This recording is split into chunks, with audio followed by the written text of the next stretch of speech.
Hello guys, welcome to drone academy. நம்ம இன்னைக்கு இந்த வீடியோ பதிவுல உள்ளாட்சி அரசாங்கங்கள் அப்படின்ற ஒரு பாடத்தை தான் பார்க்க போறோம். என்னன்னா, சென்ட்ரல் கவர்மெண்ட் இருக்கும், ஸ்டேட் கவர்மெண்ட் இருக்கும், ஃபைனலா தான் லோக்கல் கவர்மெண்ட் வரும். அப்போ 3 அழகா பிரிக்கலாமா நம்மளுடைய இந்தியாவுல நிர்வாகத்தை? மத்திய அரசாங்கம், மாநில அரசாங்கம், உள்ளாட்சி அரசாங்கம். அப்போ உள்ளாட்சி அரசாங்கங்களுடைய வேலைகள் என்னென்ன, அவங்க என்னென்னலாம் மக்களுக்கு தராங்க அப்படின்றத இந்த லெசன்ல டீட்டெயிலா பார்த்துடலாம். என்ன பண்ணிடலாம், ஃபாலோ பண்ணிட்டே வாங்க. கண்டிப்பா கையில நோட்ஸ் வச்சுங்க. ஏன்னா இதுல நான் சொல்ற பாயிண்ட்ஸ் நீங்க கேதர் பண்ணி வச்சிட்டீங்கன்னா ஒரே ஒரு முறை பேஸ் தான், அழகா படிச்சு முடிச்சிடலாங்க. பாருங்க, அரசாங்கம் என்பது, உள்ளாட்சி அரசாங்கம் என்பது நம்முடைய கிராமங்கள், நகரங்கள் மற்றும் மாநகராட்சிகளின் மக்களுக்கான சேவைகள் மற்றும் வசதிகளை அளிப்பதற்கும் உள்ளூர் பிரச்சனைகளை நிர்வகிப்பதற்கும் ஏற்படுத்தப்பட்ட ஒரு அமைப்பாகும் அப்படின்னு சொல்லியிருக்காங்க. அப்ப என்னன்னா, உள்ளூர் பிரச்சனையை தீர்த்து வைக்கிறதுக்கு மத்திய அரசோ மாநில அரசோ வராது. உள்ளாட்சி அரசை ஃபர்ஸ்ட் நீங்க அணுகணும் அப்படின்ற ஒரு வார்த்தையை சொல்றாங்க. அப்ப ஒரு எல்லைக்கு உட்பட்டு தான் இது செயல்படும் அப்படின்னு சொல்றாங்க. அப்ப பாருங்க, கிராமம் அல்லது நகரத்தில் உள்ள மக்களை அரசாங்கத்தையும் இணைக்கும் விதமாக, இதுதான் நீங்க கொடுக்கணும், இணைக்கும் விதமாக மெயின்ஸ்ல என்ன இருக்குன்னா உள்ளாட்சி அரசாங்கங்கள் இருக்கிறது அப்படின்னு சொல்லியிருக்காங்க. அப்போ அவசர காலங்களின் போது உள்ளூர் பிறப்பு இறப்பு நிகழும் போது அவற்றை கையாளும் பொறுப்பு யார்கிட்ட இருக்குன்னு பாத்தீங்கன்னா உள்ளாட்சி அரசாங்கத்துக்கிட்ட தான் இருக்குது அப்படின்னு சொல்றாங்க. அப்ப நம் அரசாங்கம் நிர்வாக கட்டமைப்பில் இறுதி நிலை அழகாக எது இருக்குன்னா உள்ளாட்சி அரசாங்கம். நம்ம ஆல்ரெடி பார்த்திருக்கோம். ஸ்டேட் கவர்மெண்ட் கொடுத்துருக்கோம் பாத்தீங்களா, state government, central government and local government, இதுதான் கடைசி அழகு அப்படின்னு சொல்லிட்டு குறிப்பிட்டிருக்காங்க. இதுதாங்க இன்ட்ரோடக்ஷன். சார் என்ன சார் பண்ணுவாங்க உள்ளாட்சி அரசாங்கத்தில் பாத்தீங்கன்னா, மக்களின் பிரச்சனைகள் தொடர்பாக விவாதிக்கவும் அவற்றிற்கான தீர்வுகளை காணவும் மேலும் அப்பிரச்சனைகள் மாநில அரசின் கவனத்திற்கு கொண்டு செல்லவும் சட்டப்படியான உரிமை பெற்ற அமைப்பு யாருன்னு கேட்டீங்கன்னா லோக்கல் கவர்மெண்ட். இப்ப புரியுதுங்களா? பிரச்சனைகளை விவாதிப்பாங்க, தீர்வு காண்பாங்க, பிரச்சனைகளை மாநில அரசு கிட்ட கொண்டு போவாங்க. மாநில அரசு என்ன பண்ணுவாங்க, அந்த பிரச்சனைகளை தீர்விட்டு அந்த சட்டசபையில சம்திங் ஆர்டிகல்ஸ் ஆக்டும் கொண்டு வரதுக்கு வாய்ப்புகள் இருக்கு. அப்ப உள்ளூர் பிரச்சனைகளை தீர்ப்பதற்கு உள்ளூர் தேவைகளை பூர்த்தி செய்வதற்கும் ஏற்படுத்தப்பட்ட ஒரு அமைப்பு யாருன்னு கேட்டாங்கன்னா உள்ளாட்சி அரசாங்கம். இது ஒரு டெபினிஷன். உள்ளாட்சி அரசாங்கம்னா என்னன்னு சொல்லிட்டு கேக்குறப்போ நீங்க இந்த பாயிண்ட்ஸ் எழுதலாங்க. உள்ளூர் பிரச்சனைகளை தீர்ப்பதற்கும் உள்ளூர் தேவைகளை பூர்த்தி செய்வதற்கும் ஏற்படுத்தப்பட்ட அமைப்பு கேட்டாங்கன்னா உள்ளாட்சி அரசாங்கம் சொல்லலாம், போதுமானது. அப்ப சார் இவங்க என்ன சார் பண்ணுவாங்க பாத்தீங்கன்னா, உள்ளாட்சி அரசாங்கங்கள் அரசின் திட்டங்களுக்கும் வளங்களுக்கும் அடித்தட்டு மக்களை சென்றடைய முக்கிய வழியாக இருக்கிறது அப்படின்றாங்க. என்னன்னா, கவர்மெண்ட் ஒரு திட்டங்கள் போடுறாங்க, சட்டங்கள் போடுறாங்க, ஸ்கீம்ஸ் கொடுக்குறாங்க, அது எல்லாமே யார் வழியா போய் ஆகணும், உள்ளாட்சி அரசாங்கங்கள் வழியா தான் போய் ஆகணும். டைரக்டா என்ன பண்ண முடியாது, அவங்களால கொடுக்க முடியாது அப்படின்றத தெளிவா சொல்லியிருக்காங்க.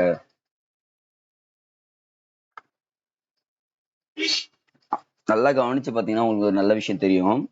உள்ளூர் பிரச்சனைகளே இப்பொழுது சர்வதேச பிரச்சனைகளாக மாறுகின்றன. கரெக்டா பாருங்க, சின்ன சின்ன பிரச்சனை தான் இப்ப என்ன ஆகுது, உலகளவிய பெரிய பிரச்சனையா வந்து நிக்குது அப்படின்னு சொல்லிட்டு குறிப்பிட்டிருக்காங்க. அடுத்ததுங்க சார், அப்போ நகர பகுதிகளில் மக்கள் என்ன சார் செய்யறாங்கன்னு பாத்தீங்கன்னா, அவங்க ஈஸிங்க, வர்த்தகம் மற்றும் அது சார்ந்த தொழில்களை செஞ்சுட்டே இருக்காங்க. கிராமத்துல என்ன பண்ணுவாங்க, விவசாயம் பண்ணுவாங்க. நகரத்துல வர்த்தகம் பண்ற ஆரம்பிக்கிறாங்க. அப்ப நகர பகுதிகள் என்பவை வெளி உலகத்திற்கும் கிராம பகுதிக்கும் இடையே ஒரு பாலமாக செயல்படுகிறது. என்னவா செயல்படுது, ஒரு பாலமாக செயல்படுகிறதுன்னு சொல்றாங்க. அப்ப பாருங்க, இந்த இடத்துல நகரம் மற்றும் கிராமப்புறம் சொல்லிட்டு பிரிக்கிறாங்க. இதை நீங்க எழுதி வச்சுக்கோங்க. இதுதான் ஆர்டர். மாநகராட்சிகள், நகராட்சிகள், நகரியங்கள், பேரூராட்சிகள், பாளைய வாரியங்கள் சொல்லிட்டு பிரிக்கலாம். சார் கிராமப்புறம் பாத்தீங்கன்னு வச்சுக்கோங்களேன், மேல இருந்து கீழே வரும். மாவட்ட பஞ்சாயத்து, பஞ்சாயத்து யூனியன், கிராம பஞ்சாயத்து, வார்டு தான் வந்து கடைசியா வந்து நிற்கும். பாளைய வாரியங்கள் வந்து நிற்கும். இதாங்க கொஸ்டின் கேட்பாங்க. வரிசை அறிக்கை கிராமப்புறங்களையும் நகரத்தையும் வரிசைப்படுத்துக உள்ளாட்சி அரசுகள்னு சொல்லிட்டு கேட்டாங்கன்னா இதை நீங்க எழுதணும். G1 கேட்டிருக்காங்க, G2லயும் சம்டைம்ஸ் கேட்டிருக்காங்க. ஸோ இது இம்பார்ட்டன்ட், கொஞ்சம் நோட் பண்ணி வைங்க. அப்போ இந்தியாவில் கிராம உள்ளாட்சி அரசாங்கங்கள் பஞ்சாயத்து ராஜ் என்ற பெயரில் அழைக்கப்படுகிறது. கரெக்டா பாருங்க, பஞ்சாயத்து ராஜ் என்ற பெயரில் தானே அழைக்கப்படுகிறது. ஆமாங்க. அப்போ இந்திய நகரங்கள் நகராட்சியாகவும் பெருநகரங்கள், இதுதான் நோட் பண்ணுங்க. ஃபர்ஸ்ட் பாயிண்ட், நகராட்சியாகவும் பெருநகரங்கள் மாநகராட்சி எனவும் தொழில் நகரங்கள் நகரியங்கள், தொழில் நகரங்கள் நகரியங்கள் எனவும் இராணுவ அமைப்பு உள்ள இடங்கள் பாளைய வாரியங்கள் எனவும் வகைப்படுத்தப்பட்டுள்ளன. அப்ப நான் இங்க என்ன சொல்லிடுறேன், 4ஆ பிரிச்சிடுறேன். பாளைய வாரியங்கள் என்னவா சொல்றேன்னா, இங்க இந்த ராணுவ அமைப்புகள் உள்ள இடங்களை அப்படியே சொல்லிட்டு முடிக்கிறோம். ஓகேங்களா? அப்ப இந்த 4 பாயிண்ட்டுமே எக்ஸாம்ல கேட்டிருக்காங்க. ஸோ இதை எழுதுவீங்க. அப்ப பாருங்க, நகரங்கள் நகராட்சி, பெருநகரங்கள் மாநகராட்சி, தொழில் செய்யும் நகரங்கள் நகரியங்கள், அப்ப ராணுவ அமைப்புகள் பாளைய வாரியங்கள். இது ரிப்பீட்டடா கேட்கக்கூடிய கொஸ்டின்ஸ்ங்க. சரிங்க சார். அப்ப மாநகராட்சி என்பவை என்னன்னு சொல்லுங்க சார் அப்படின்னு பாத்தீங்கன்னா 10 லட்சத்துக்கும் அதிகமான மக்கள் தொகையை கொண்டதை என்ன சொல்றாங்க, மாநகராட்சிகள்னு சொல்றாங்க. அப்போ 10 லட்சத்துக்கு மேல இருந்துச்சுன்னா நான் என்ன சொல்லிடுறேன், மாநகராட்சி அப்படின்னு சொல்லிட்டு சொல்றேன். சரி, அப்ப நகராட்சிகள்னு சொல்லிட்டு சொன்னா சொல்லுங்க சார் பாத்தீங்கன்னா இங்கேயே சொல்லிடுறேன். திஸ் மீன் மக்கள் தொகை 10 லட்சத்துக்கும் குறைவாக உள்ள பகுதிகளில் என்னவா ஏற்படுத்திடுறாங்க, நகராட்சிகள் ஏற்படுத்திடுறாங்க அப்படின்னு சொல்லிட்டு சொல்றாங்க. அப்ப 2 டிஃபரெண்ட் பாருங்க. மாநகராட்சினா 10 லட்சம் மக்களுக்கு அதிகமா இருக்கணும். 10 லட்சத்துக்கும் குறைவாக உள்ள சிறு நகரங்கள் என்ன பண்றாங்க, நகராட்சிகள்னு சொல்லிட்டு தரம் பிரிக்கப்படுகிறது அப்படின்னு சொல்லிட்டு சொல்றாங்க. அப்போ புதிய தொழிற்சாலைகள் அமைகின்ற இடங்கள் நான் என்ன சொல்லிட்டேன், நகரியங்கள் அப்படின்னு சொல்லிட்டு சொல்லிட்டேன். அப்போ ஃபார் எக்ஸாம்பிள் அங்குள்ள குடிமக்கள் என்ன பண்றாங்க, விவசாயம் சார்ந்த தொழில்கள் இருந்து விவசாயம் சாரா தொழில்களுக்கு போயிடுறாங்களா, நான் விவசாயம் எல்லாம் பண்ண மாட்டேன், நான் டேரக்டா என்ன பண்ணிடுறேன், இண்டஸ்ட்ரிக்கு போயிடுறேன் அப்படின்னு சொல்லிட்டு போறதுதான் நகரியங்கள்னு சொல்லிட்டு சொல்றாங்க. சார், அந்த ராணுவ பயிற்சி மையங்கள் அமைந்திருக்கக்கூடிய இடங்கள்ல என்ன சொல்றேன்னு பாத்தீங்கன்னா, அந்த தளவாடங்கள் உற்பத்தி செய்யும் தொழிற்சாலைகளுக்கும் பாளைய வாரியங்கள் அப்படின்னு சொல்லிட்டு பிரிக்கிறோம். இவ்வளவுதாங்க அந்த 4 பத்தி பெரிய டெபினிஷன். அடுத்தது, உள்ளாட்சி அரசாங்கங்கள் ஏற்படுத்தப்பட்டதன் நோக்கம் எல்லா நாடுகளும் ஒன்றே. அப்போ எல்லா நாட்டுடைய அடித்தட்டு பிரச்சனையும் எங்கிருந்து ஆரம்பிக்குதுன்னு சொல்லிட்டு கேட்டீங்கன்னா உள்ளாட்சியில இருந்து தான் ஆரம்பிக்கும். அதுதான் பாத்தீங்கன்னா பெரிய பிரச்சனையா நிக்கும்ன்றத சொல்றாங்க. அப்ப பாருங்க, இந்த நோட் பண்ணுங்க. சொத்து வரி, குடிநீர் வரி, தொழில் வரி போன்ற பல்வேறு வரிகள் உள்ளாட்சி அரசாங்கங்கள் விதிக்கின்றன. அவங்க தாங்க பாருங்க. அப்ப கேட்பாங்க, சொத்து வரி, குடிநீர் வரி, தொழில் வரியை மத்திய அரசு, மாநில அரசு, உள்ளாட்சி அரசாங்கங்கள் விதிக்கிறதான்னு கேட்டா நம்ம என்ன சொன்னோம், உள்ளாட்சி அரசாங்கங்கள் தான் விதிக்கிறது அப்படின்னு சொல்லிட்டு சொல்லியிருக்காங்க. அடுத்து, பல்வேறு நாடுகளில் உள்ளாட்சி அரசாங்கங்கள் கண்டிப்பாங்க மனித நாகரிகம் தோன்றிய காலத்திலிருந்து காணப்படும் ஒன்று எதுன்னு கேட்டீங்கன்னா உள்ளாட்சி அரசாங்கம் தாங்க. ஏன்னா பழமையான ஒன்றுன்னு சொல்லலாம். ஏன்னா இப்போ உலக நாடுகள்ல என்னதான் நவீனமானாலும் உள்ளாட்சி அரசாங்கங்கள் கண்டிப்பா வச்சிருக்காங்க. எல்லா நாட்டிலயும் நீங்க பெரிய பெரிய டெவலப்மெண்ட் கண்ட்ரீஸ்லயும் பாருங்க, ஜப்பானா இருக்கட்டும், அமெரிக்காவா இருக்கட்டும், அந்த கண்ட்ரீஸ்ல கூட என்ன பண்ணிருக்காங்க பாத்தீங்கன்னா உள்ளாட்சி அரசாங்கங்கள் ஏற்படுத்தி பார்த்துட்டு இருக்காங்க. ஆனால் கட்டமைப்பு, அதிகாரம், பணிவரம்பு, நிதி ஆதாரங்கள் போன்றவற்றில் அவர்கள் பெருமளவில் வேறுபடுகின்றன. இப்ப உள்ளாட்சி அரசாங்கங்களுக்கு எதனா ஃபண்ட் வேணும்னா நம்ம ஸ்டேட் கவர்மெண்ட் கிட்ட தான் அதிகமா போய் நிக்க வேண்டிய நிலைமை ஏற்படுது அப்படின்றது இங்க சொல்லியிருக்காங்க. இந்தியாவில் மாநில மற்றும் உள்ளாட்சி அரசாங்கங்கள் நிர்வாகம் மற்றும் நிதி தொடர்பான அதிகாரங்கள் மேலும் பகிர்ந்தளிக்க மத்திய அரசாங்கத்திற்கு அழுத்தம் எப்போதுமே இருந்து வருகிறது. மத்திய அரசாங்கத்துக்கு ஒரு பெரிய சென்ட்ரல் கவர்மெண்ட் இருக்காங்களா, என்ன பண்றாங்க, state government plus local government. நம்ம லோக்கல் கவர்மெண்ட் கிட்ட ஒரு பிடிச்ச விஷயம் என்னன்னா, இதுக்கு ஒரு லோக்கல் கவர்மெண்ட் ஒரு பிரச்சனை, இவங்களும் ஃபண்ட் கொடுக்கணும், இவங்களும் ஃபண்ட் கொடுக்கணும். இது பிளஸ் பாயிண்டா பாருங்க. இவங்க கொடுக்குற நலத்திட்டங்களும் லோக்கல் கவர்மெண்ட்டுக்கு அப்ளிகபிள், இவங்க கொடுக்குற நலத்திட்டங்களும் லோக்கல் கவர்மெண்ட்டுக்கு அப்ளிகபிள். அப்போ இந்த இந்த திட்டங்கள் மூலியமா கிராமம் முன்னேறி கொண்டே இருக்கிறது அப்படின்றத சொல்லியிருக்காங்க. சரிங்களா. அப்புறம் பாத்தீங்கன்னா 2011ஆம் ஆண்டு கிட்டத்தட்ட கணக்கெடுப்பின்படி 2,50,000 கிராம பஞ்சாயத்துகள் இந்தியாவில் இருந்ததாக கூறப்படுகிறது. அப்ப எக்ஸாம்ல கேட்கக்கூடிய கொஸ்டின்ஸ் டேட்டாஸ் கேட்டாங்கன்னா மிஸ் பண்ணக்கூடாது. 2,50,000 rupees, சரி ருபீஸ்ன்னு சொல்லிட்டேன், கிராம பஞ்சாயத்துகள் இருந்ததுன்னு சொல்லிட்டு சொல்லியிருக்காங்க. சரிங்க சார், இப்போ வரைக்கும் நீங்க இதை பத்தி ஒரு இன்ட்ரோடக்ஷன் கொடுத்துட்டீங்க.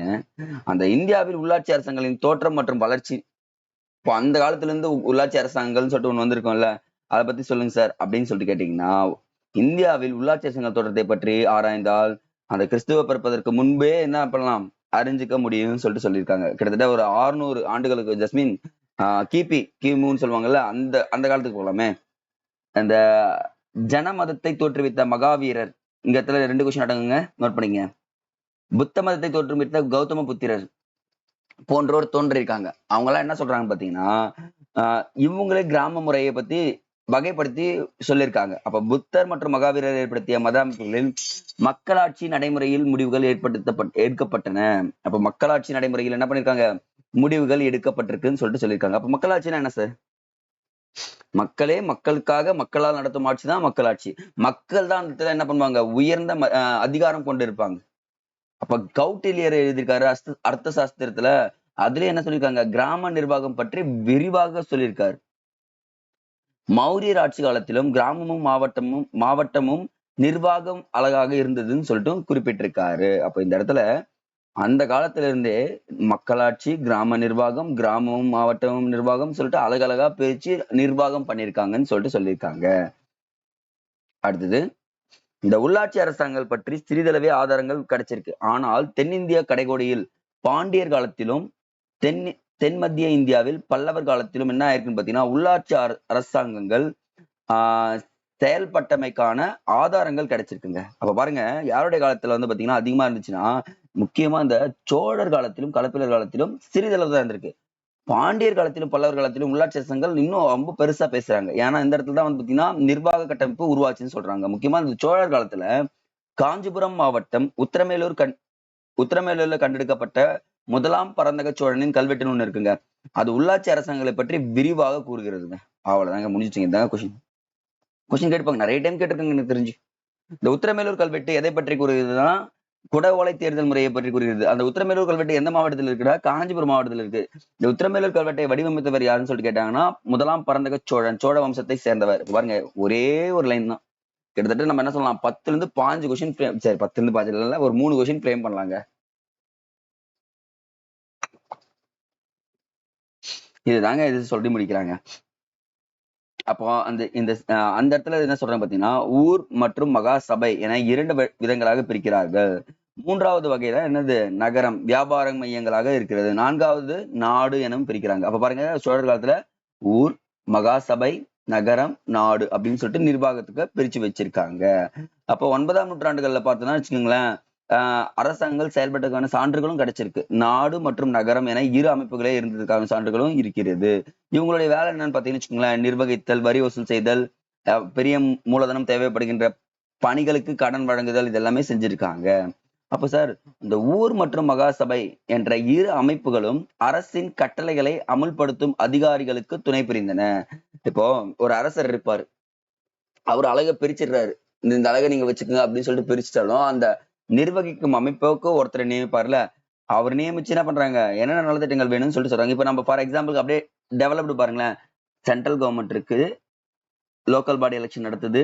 Local body election village headman சொல்லுவாங்களா, கிராம தலைவர் தேர்ந்தெடுக்கப்படுறாரா, இந்த கிராம தலைவர் தேர்ந்தெடுக்கப்பட்டு என்ன ஆயிடுது, ஓகே, ஆட்டோமேட்டிக்கா டெவலப் ஆக ஆரம்பிச்சுது கிராமம். அதுதான் சொல்றாங்க. இந்த இடத்துல இந்த பாயிண்ட் ரொம்ப ரொம்ப இம்பார்ட்டன்ட்ங்க. முதலாம் ராஜராஜ சோழன் வீரநாராயண சதுர்வேதி மங்கலம் என்ற ஊரில் மகா சபைக்கு நாட்டுக்கு துரோகம் இழைத்த துரோகிகளின் சொத்துக்களை பறிமுதல் செய்ய உத்தரவிட்டதை அறிய முடிகிறது அப்படின்னு சொல்லிட்டு சொல்லியிருக்காங்க. சரிங்களா? அப்போ முதலாம் ராஜராஜ சோழன் என்ன பண்றாருன்னா, யாருன்னா உள்ளூர் மக்கள் என்ன பண்றாங்க, நாட்டுக்கு துரோகம் அந்த துரோகிகளுக்கு என்ன பண்ணிடுறாங்க, அவன் சொத்தெல்லாம் பறிமுதல் பண்ணிக்கோ, அவனை தூக்கி போட்டுரு அப்படின்னு சொல்லிட்டு சொல்லியிருக்காங்க. இதுதான் குறிப்பிட்டிருக்காங்க. சரிங்களா? அடுத்ததுங்க, முகலாய காலத்து அதுக்கப்புறம் வந்து பாத்தீங்கன்னா இஸ்லாமியர்களின் வருகைக்கு அப்புறம் என்ன நடக்க ஆரம்பிக்குதுன்னு பாத்தீங்கன்னா, இந்த கிராமங்கள் பல பர்கானாஸ் அப்படின்னு சொல்லக்கூடிய அமைப்புகளாக பிரிக்கப்படுகிறது.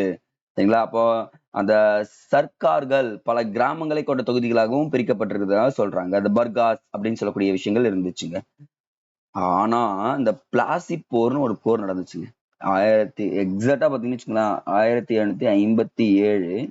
அப்படியே ஒரு 100 வருஷம் கழிச்சு பாத்தீங்கன்னா 1857. என்ன சார் டிஃபரெண்ட் இந்த ரெண்டுத்துக்கும் பாத்தீங்கன்னா, கரெக்டா 100 வருஷம் பாருங்க.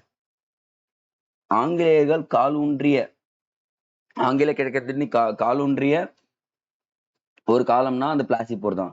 ஆங்கில கிழக்கத்தினைக்கு முடிவு பெற்ற ஒரு காரணம் இதுதான். ஏன்னா அதுக்கப்புறம் யார் கண்ட்ரோல்ல போயிடுது, டைரக்டா பிரிட்டிஷ் கம்பெனி கிட்ட போயிடுதுன்னு சொல்லிட்டு, பிரிட்டிஷ் கம்பெனி கிடையாது, ராணி கிட்ட டைரக்ட் கண்ட்ரோல்ல போயிடுது. இங்கிலாந்து பாராளுமன்ற கண்ட்ரோல்ல நம்ம போயிடுறோம்னு சொல்லிட்டு சொல்றாங்க. ஆனா ஒரு குறிப்பிட்ட காலத்துல மாவட்ட நிர்வாகமானது மாவட்ட ஆட்சியரின் கீழ் இயங்கியது அப்படின்னு சொல்லிட்டு சொல்லியிருக்காங்க. சோ இந்த இடங்க இங்கதாங்க நமக்கு ஸ்டார்ட் ஆகுது. கல்கத்தா, பம்பாய், மெட்ராஸ், இந்த இடங்கள்லாம் நகரங்கள், மாநகராட்சிகள் நிர்வாகத்தை ஆங்கிலேயர்கள் ஏற்படுத்தினார்கள். முக்கியமா 1882ஆம் ஆண்டு ரிப்பன் பிரபு ஒரு தீர்மானத்தை முன்மொழிகிறார். ஓகே அப்படின்னு சொல்லிட்டு அதன்படி ஊரக உள்ளாட்சி அமைப்புகள் ஏற்படுத்தவும் அதனை மேற்பார்வையிட மாவட்ட அளவில் வாரியங்களை ஏற்படுத்தவும் முடிகிறார். அப்ப ரிப்பன் பிரபு தான் என்ன சொல்றாருன்னா, உள்ளாட்சி அமைப்புகளின் தந்தை அப்படின்னு கூறக்கூடியவர் யாருன்னா, உள்ளாட்சி அமைப்பின் கொஸ்டின் கேட்டிருக்காங்க, தந்தை என குறிப்பிட்டவர் யாருன்னா ரிப்பன் பிரபு தான் அப்படின்னு சொல்லிட்டு சொல்றாங்க.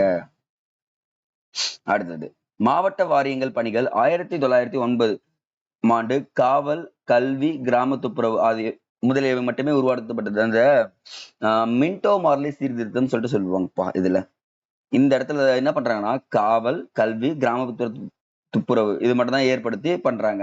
ஆனால் ரிப்பன் பிரபுவால் ஏற்படுத்தப்பட்ட உள்ளாட்சி அரசாங்கங்கள் எல்லாராலுமே விமர்சிக்கப்படுது. ஆனா அவர்தான் பேஸ் போட்டார்ன்றதை நம்ம மறக்க கூடாது. அப்புறம் ஆங்கிலேய அரசாங்கம் 1907ஆம் ஆண்டு மத்திய அரசிற்கும் மாகாணம் மற்றும் அதன் கீழ் உள்ள அமைப்புகளுக்கும் இடையே நிர்வாகம் மற்றும் நிதி உறவுகளை பற்றி விசாரிப்பதற்கு ஒரு விசாரணை ஆணையத்தை அமைத்தது. இங்கதான் ஸ்டார்ட் ஆகுது. சென்ட்ரல்லையும் ஸ்டேட்டுக்கும் மாகாணத்துக்கும் ஏதோ ஒரு நிர்வாகம் பிரச்சனை ஏற்படுது. அப்ப என்ன பண்ணலாம், நமக்கு அலகுகளை பிரிக்கலாம்னு சொல்லிட்டு இவங்களும் உலக ஆரம்பிச்சிடுறாங்க. அப்போ 1919 படி மாகாண அரசாங்கங்களில் தேர்ந்தெடுக்கப்பட்ட உறுப்பினர்கள் எனும் அம்சம் இரட்டை ஆட்சி முறையை ஏற்படுத்துது. டயார்கி அப்படின்னு சொல்லுவாங்க தெரியுங்களா. இரட்டை ஆட்சி அறிமுகம் செலுத்தியது பாத்தீங்கன்னா மாண்டேகோ செம்ஸ்போர்ட் ரீஃபார்ம் அப்படின்னு சொல்லுவோமா. மாண்டேகோ செம்ஸ்போர்ட் ரீஃபார்ம் இவர் தான் என்ன பண்றாங்க, இரட்டை ஆட்சியை கொண்டு வராங்க அப்படின்றத குறிப்பிட்டிருக்காங்க. அப்ப தமிழ்நாட்டில் கிராம உள்ளாட்சி அமைப்புகளின் எண்ணிக்கை 1926ஆம் ஆண்டு 1417ஆகவும் 1937ஆம் ஆண்டு 6000. பாருங்க, கிட்டத்தட்ட ஒரு 10 வருஷத்துல எவ்வளவு ஆயிடுச்சு, டபுள் ட்ரிபிள், ஒரு 5 மடங்கு ஆயிடுச்சு அப்படின்னு சொல்றாங்க. அப்போ கிட்டத்தட்ட 6250ஆகவும் இருந்தது. அப்போ இங்கு 3 அடுக்கு உள்ளாட்சி அமைப்புகள் உள்ளன அப்படின்றத தெரிஞ்சுக்கலாங்க. அப்படின்னா மாவட்ட, வட்டார, கிராம அளவில் இருக்குன்னு சொல்றாங்க. அப்ப 3 அடுக்குனா மாவட்டம், வட்டாரம், கிராம அளவில் உள்ளது.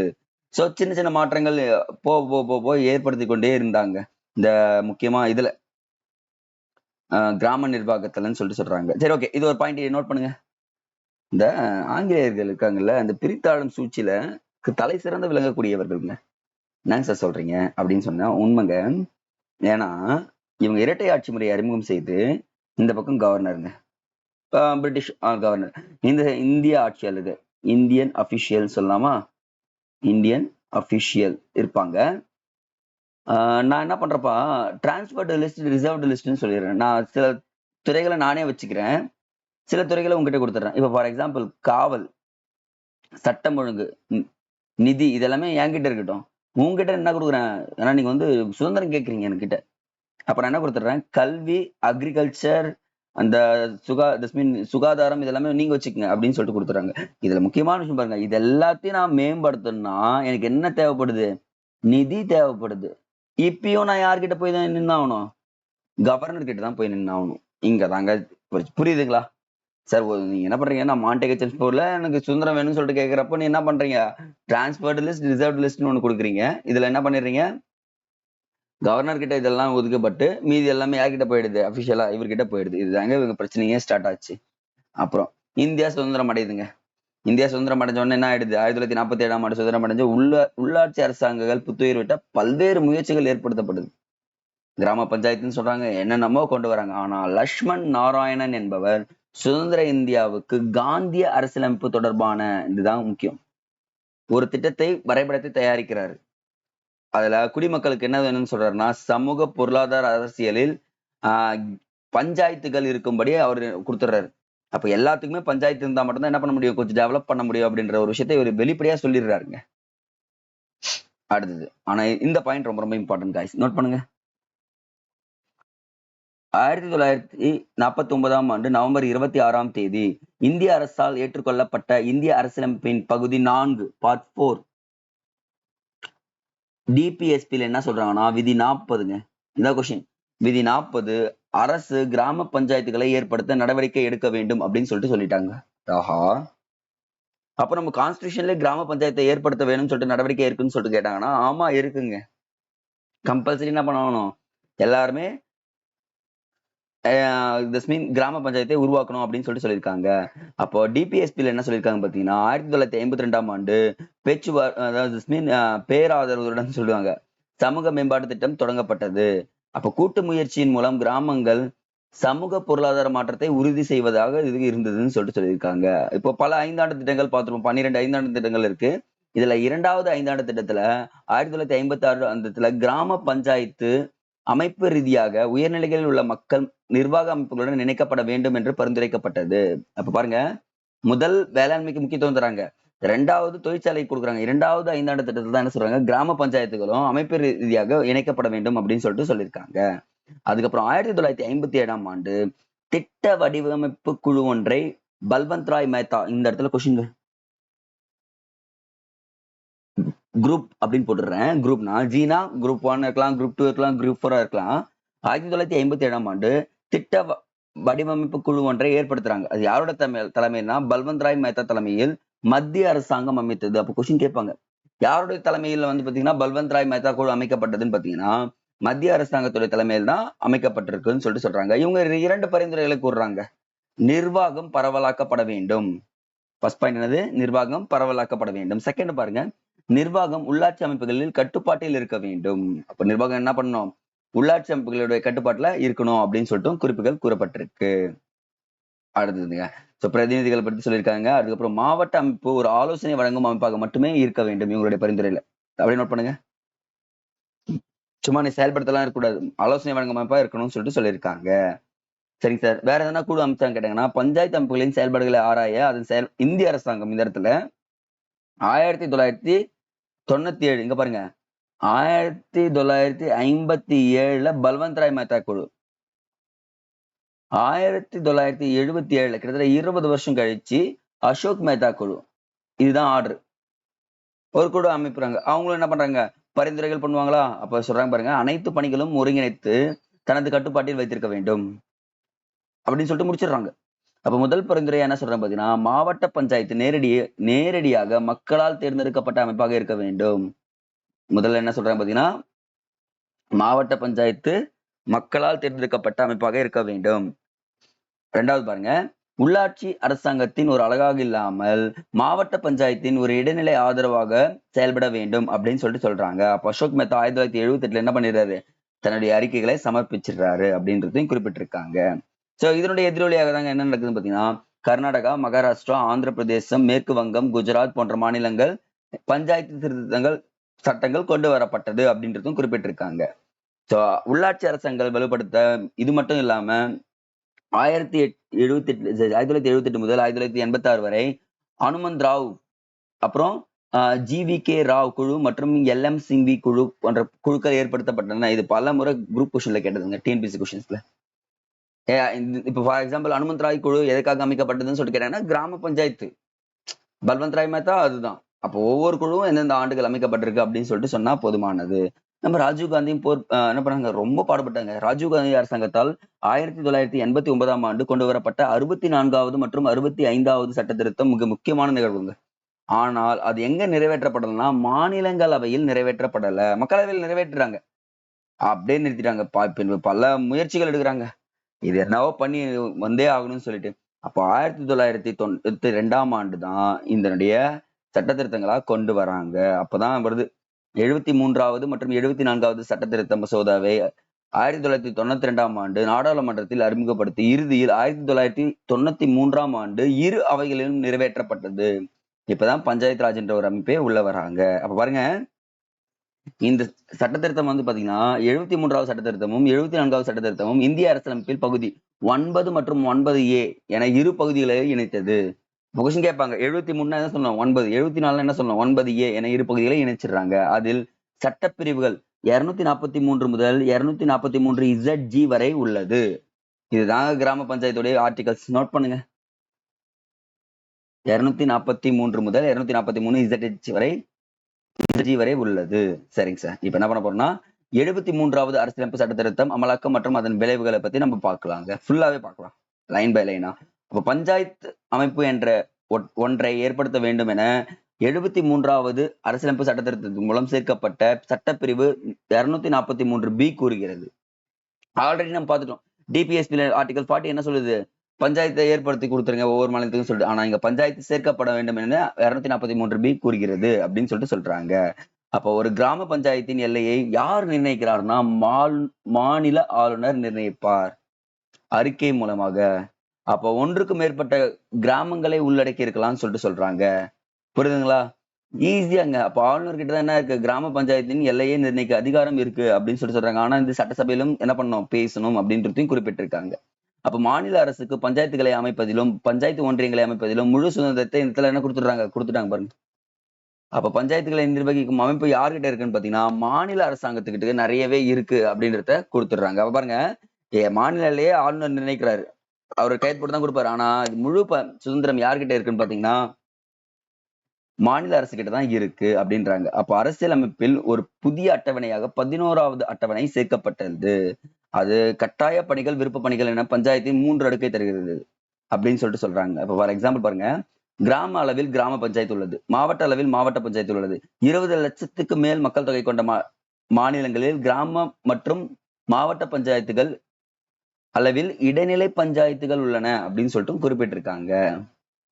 அப்போ ஒரு கிராம பஞ்சாயத்தின் வாக்காளர்களை கொண்ட அமைப்பு கிராம சபைன்னு சொல்லலாமா? ஆஹா, இந்த வார்த்தை நான் இங்கே கேட்டிருக்கேன் சார். எங்க ஊர்ல நான் சின்ன பையனா இருக்கிறப்போ கிராம சபைன்னு ஒண்ணு நடத்துவாங்க. நாம என்ன பண்ணுவோம், சின்ன குழந்தையா இருக்கிறப்போ போய் அந்த கிராம சபையில அவங்க என்ன பேசுறாங்களான்னு தெரியாது. ஆனா கடைசியா நமக்கு என்ன தருவாங்க, ஒரு பிஸ்கெட் பாக்கெட்டும் மிச்சர் பொட்டலமும் தருவாங்க. அதுக்காகவே நம்ம என்ன சொல்லுவோம், கரெக்டா 10 மணிக்கு போய் உட்காந்துட்டு 12 மணிக்குள்ள அந்த கிராம சபையில ஒரு கையெழுத்து போட்டு நம்ம கிட்ட வாங்கிக்கின்னு அந்த மிச்சரை கொடுப்பாங்க. அப்போ அவங்க விவாதிப்பாங்க சில விஷயங்கள். ஃபார் எக்ஸாம்பிளுக்கு குடிநீர் கால்வாய் அமைக்கணுமா, இல்ல கழிவுநீர் கால்வாய் எங்கப்பா அமைக்கணும், அது மட்டும் இல்லாம நமக்கு ரோடு சாலை வசதியை போடணும், அது எல்லாத்தையுமே யாரு இங்க கிராம சபை மூலமாவே தீர்மானம் கொண்டு வருவாங்க. அப்போ பஞ்சாயத்தின் 3 அடுக்கிலும் தாழ்த்தப்பட்ட மற்றும் பழங்குடியினருக்கு இடஒதுக்கீடு அளிக்கிறது அப்படின்னு சொல்லிட்டு சொல்றாங்க. இந்த பாயிண்ட். இடஒதுக்கீடு என்பது இந்த இடத்துல இருந்து கொடுக்க ஆரம்பிச்சிடுறாங்க. மொத்த இடங்களில் 1/3 மிகாமல் இடஒதுக்கீடு வழங்கப்படுகிறது பெண்களுக்கு. பெண்களுக்கு எவ்வளவு இடங்கள் கொடுக்குறாங்க? 1/3 மிகாமல் இடஒதுக்கீடு அளிக்கப்படுகிறது. அப்ப பஞ்சாயத்துகளின் பதவிக்காலம் எவ்வளவு சார்னு கேட்டீங்கன்னா 5 ஆண்டுகள்ங்க.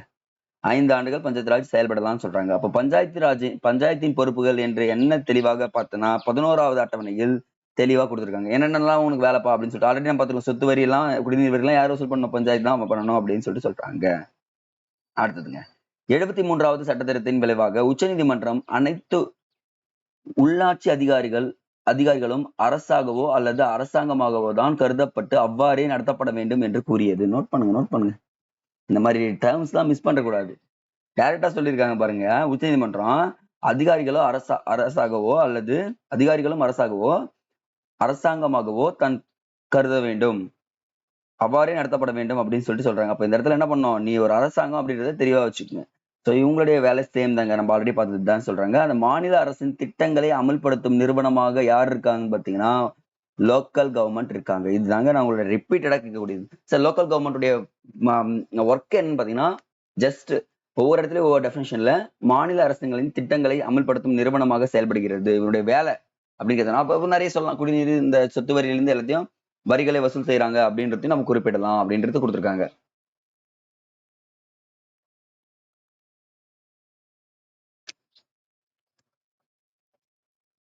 அடுத்ததுங்க, இந்த பஞ்சாயத் ராஜ் என்ற அமைப்பு நிறைய பத்தி பேசியிருப்பாங்க.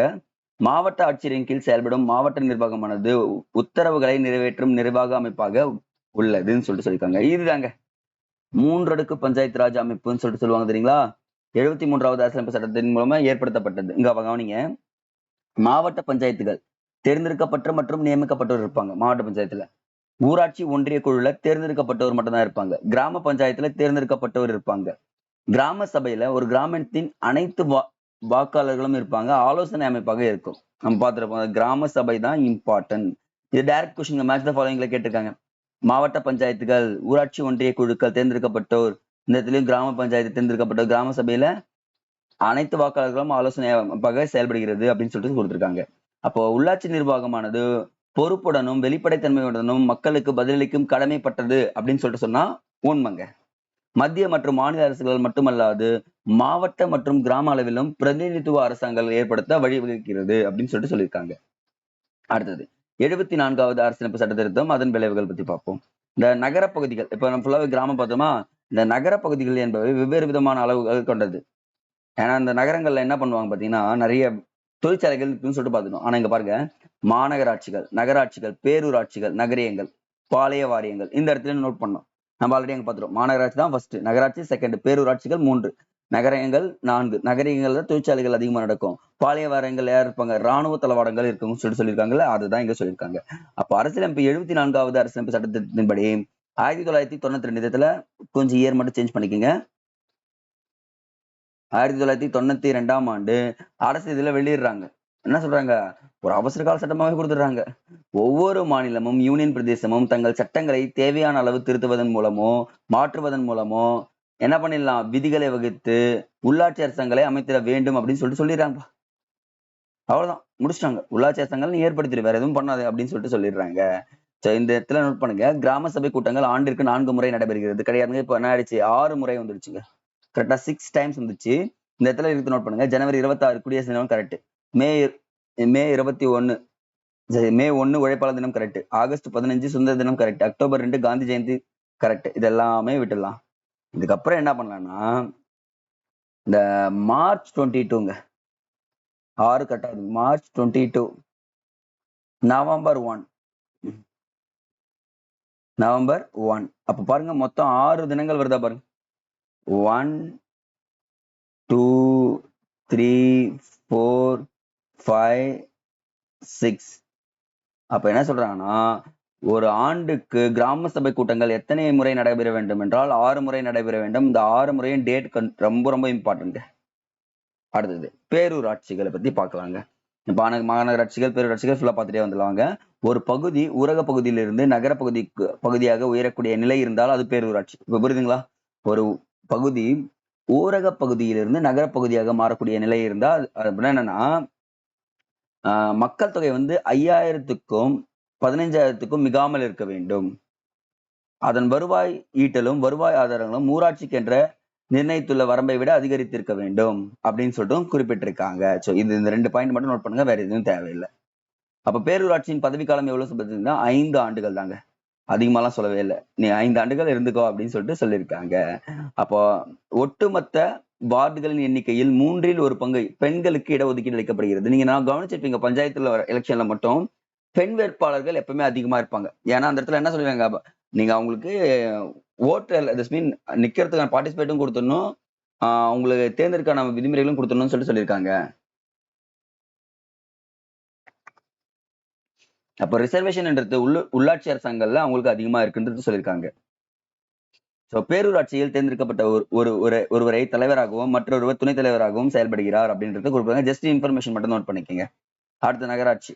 நகராட்சி வந்து பாத்தீங்கன்னா 15,000க்கும் மேலும் 3 லட்சத்துக்கும் கீழும் இருக்க வேண்டும். 50,000 மேல இருக்கணும், 3 lakhsக்கு என்ன பண்ணணும், உள்ள இருக்கணும் அப்படின்றத தெளிவா சொல்லியிருக்காங்க.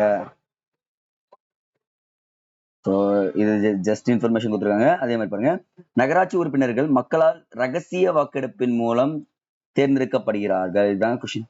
நகராட்சி உறுப்பினர்கள் மக்களால் எந்த வாக்கெடுப்பின் மூலம் தேர்ந்தெடுக்கப்படுறாருன்னா ரகசிய வாக்கெடுப்பின் மூலம் தேர்ந்தெடுக்கப்படுகிறார். அப்ப தேர்தல் முடிவுகள் வெளியான 14 நாட்களுக்குள் துணை ஆணையர் தேர்ந்தெடுக்கப்பட வேண்டும் என்று சொல்லியிருக்காங்க. இந்த துணை ஆணையர், இந்த மேயர் எல்லாம் கேள்விப்பட்டிருக்கீங்களா? அதெல்லாமே இங்கதாங்க வரும். அப்போ பெண்களுக்கு எல்லா இடத்துலயுமே இடஒதுக்கீடு கொடுப்பாங்க. இந்த நகர சபைன்னு ஒண்ணு இருக்குங்க, ஆண்டுக்கு ஒரு முறையாவது கூட வேண்டும். அதான் சார் நகர சபை. இந்த பார்த்துருப்பீங்களா, பார்லிமெண்ட் ஒண்ணு பார்த்தோமா, ஆண்டுக்கு எத்தனை முறை கூடணும், 2 முறை 3 முறை கூடணும் சொல்லும் பார்த்தீங்களா, அதுதான் இங்க சொல்லியிருக்காங்க. அடுத்ததுங்க, ஜஸ்ட் வெயிட். நகரம் 1 அல்லது அது 2 துணை தலைவர்களை கொண்டுள்ளது. ஜஸ்ட் இதை ரீட் அவுட் பண்ணிக்கீங்களா, வேற எதுவுமே இம்பார்ட்டன்ஸ் கிடையாதுங்க. இந்த இடத்துல இதுதான் இம்பார்ட்டன்ட். ஒவ்வொரு நகரத்திற்கும் ஒரு நிர்வாக அலுவலர் உள்ளார். நகர உறுப்பினர்கள் குடிமக்களின் குறைகளை கேட்டறிய வேண்டும். இதெல்லாம் பாயிண்ட்ஸ்ங்க. நகரத்தின் பணிகள் மற்றும் பொறுப்புகள் இந்திய அரசியல் 12வது அட்டவணையில் கூறப்பட்டுள்ளது. இது இம்பார்ட்டன்ட். நகரத்தின் பணிகள் பொறுப்புகள் எந்த அட்டவணையில் கூறப்பட்டுள்ளதுன்னு கேட்டாங்கன்னா 12வது அட்டவணையில் கூறப்பட்டுள்ளது அப்படின்னு சொல்லிட்டு சொல்றாங்க. 1992ஆம் ஆண்டு சட்டத்தின்படி மாவட்ட திட்டக்குழுவில் மொத்த உறுப்பினர்கள் 4 பங்கு குறையாமல் இருக்க வேண்டும் அப்படின்றதும் குறிப்பிட்டிருக்காங்க. அவ்வளவுதாங்க. இது எல்லாமே குழுக்கள் பத்தி சொல்லியிருக்காங்க. மாநில நிதிக்குழு கீழ்கண்ட பரிந்துரைகளை அளிக்கலாம் அப்படின்னு சொல்லிட்டு சொல்லியிருக்காங்க. ஃபார் எக்ஸாம்பிள் இங்க கவனிச்சுட்டே வந்துருங்க. மாநில அரசாங்கத்திற்கும் மாநகராட்சிக்கும் இடையே வரி, சுங்க சட்டங்களை போன்ற மூலமாக வரும் வருவாயை பகிர்ந்து கொடுக்கலாம். மாநில அரசாங்கம் அந்த வருவாயை மாநிலத்தில் உள்ள நகராட்சிகளுக்கும் என்ன பண்ணலாம், கொடுத்துடலாம் அப்படின்னு சொல்லிட்டு சொல்றாங்க. இந்த நகராட்சியின் வரிகள், சுங்க கட்டணங்கள் போன்றவை நிர்ணயம் செய்யலாம் அப்படின்னு சொல்லிட்டு சொல்லியிருக்காங்க. இந்த மாநில நிதிக்குழு இருக்கு பார்த்தீங்களா, அவங்க பண்ணலாம்னு இருக்காங்க. மாநிலங்களுக்கு நிதி வழங்க உதவும் மானியங்களை கொடுக்கலாம்னு இருக்காங்க. சோ அதே மாதிரி மாநில சட்டம் எந்தெந்த பணிகளை நகராட்சி செய்யலாம் என வரையறுக்கிறதோ அந்தந்த பணிகளை மட்டுமே நகராட்சி செய்கின்றன. இதுதான். அப்ப நகராட்சியோட யாருடைய கண்ட்ரோல் இருக்குன்னா இவங்களுடைய கண்ட்ரோல்ல தான் இருக்குன்னு சொல்லிட்டு சொல்லியிருக்காங்க. அடுத்ததுங்க மாநகராட்சி. இந்தியாவில் உள்ள நகர உள்ளாட்சி அமைப்பின் உச்ச அமைப்பு மாநகராட்சி. பார்த்திருப்போம். அந்த ஹைரார்க்கில என்ன சொல்லியிருப்போம், கரெக்டா சொல்லியிருப்போம். எல்லா யூனியன் பிரதேசம் மாநிலங்கள்லயும் என்ன இருக்கு, மாநகராட்சிகள் இருக்குன்னு சொல்லிட்டு சொல்லியிருக்காங்க. இங்க கொடுத்துருக்கோம் பாருங்க, பாயிண்டா. மாநகராட்சி அமைப்பு என்பது சட்டப்பூர்வமான நிர்வாக அமைப்பு. ஃபர்ஸ்ட் பாயிண்டை நோட் பண்ணுங்க. இது சட்டப்பூர்வமற்றதெல்லாம் கிடையாது, சட்டப்பூர்வமான நிர்வாக அமைப்பு சொல்றாங்க. அப்போ மாநகராட்சி மன்றம் மற்றும் நிலைக்குழுக்கள் என 2 குழுக்களாக இருக்கு. அப்ப நிலைக்குழுவின் பணி என்னன்னு பாத்தீங்கன்னா மாநகராட்சிக்கு துணையாக செயல்படுவது. சரிங்களா? அப்போ நகராட்சியின் ஆணையத்தின் பரிந்துரையின் அடிப்படையில் தான் அனைத்து திட்டங்களும் செயல்பட வேண்டும் அப்படின்னு சொல்றாங்க. ஆணையர் மாநகராட்சியின் தலைமை நிர்வாகி. இந்த கொஸ்டின் கேட்டிருக்காங்கப்பா. மாநகராட்சியின் நிர்வாகி யாருன்னு சொல்லிட்டு கேட்டிருந்தாங்க.